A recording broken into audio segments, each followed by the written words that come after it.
Hey, what's up, guys? This is CJ, the Minority Outdoorsman. All right, so last time y'all saw me, I was talking about, I think, stupor or something. Well, now we've gotten through that cold spell. Now we're supposed to have another one coming Wednesday, right? But the Lord, in His, infinite wisdom, right? He puts breaks in between that bad weather. You know what I'm saying? For the area that you are in, right? So think about it.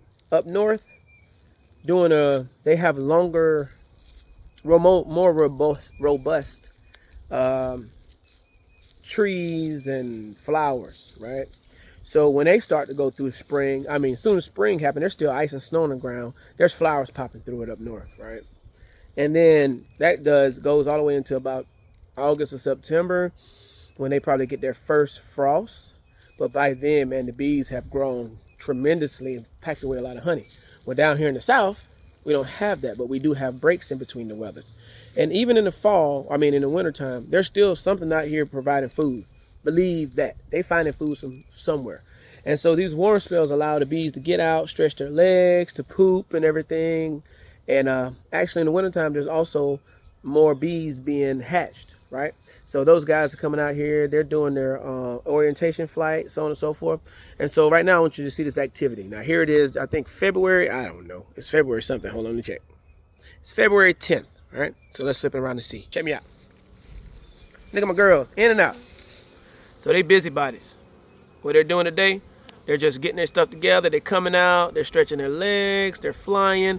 You can see you got bees coming in with pollen. Look at that. See that? That's pollen coming in February. So somewhere these guys are finding pollen, right? And so a lot of these bees, all this activity on the front, it's warm. You got new bees doing an orientation flight. Orientation flight is a figure 8. It's like program the hive to their brain by the sun, and they always find their way home. But I still think they have to do orientation flights like maybe every day. They come out for the first time of the day or something. You know what I'm saying? But look, so these bees are out here today. They are out here. So there we got some. We're doing good. I'm telling you, 3 years. It's 3 years. Now, granted, these people be force feeding these bees sugar water and all those chemicals and stuff, and they pump the bees up fast, so they can start harvesting honey like year 2. You know what I'm saying? But with me, 3 years. I'm letting them do everything they need to do. This year, I'm going to add, if they make it into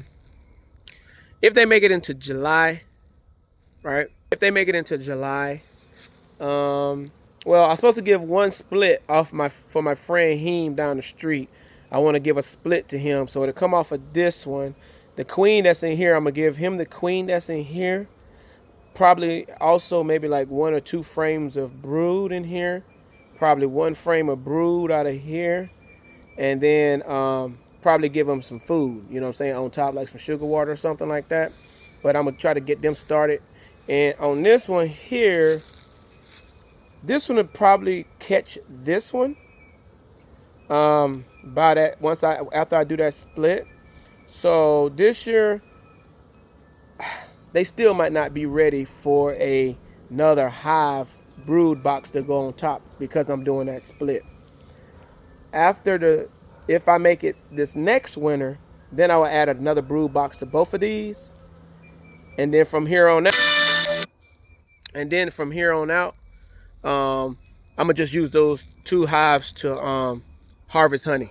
Because once I get those 2 brood boxes, I know they're big. They're gonna be doing their own splits and swarming, and that's okay. I'm doing my part to like give back to nature. Like, hey, I got a swarm here that a hive I'm taking care of. It's getting through the winters and stuff, and they're growing more queens, and saying, let's keep these bees going. But these 2 bees are just gonna be my the start of my farm. So I'm gonna get some honey if they make it through this winter, I'm gonna get some honey this year.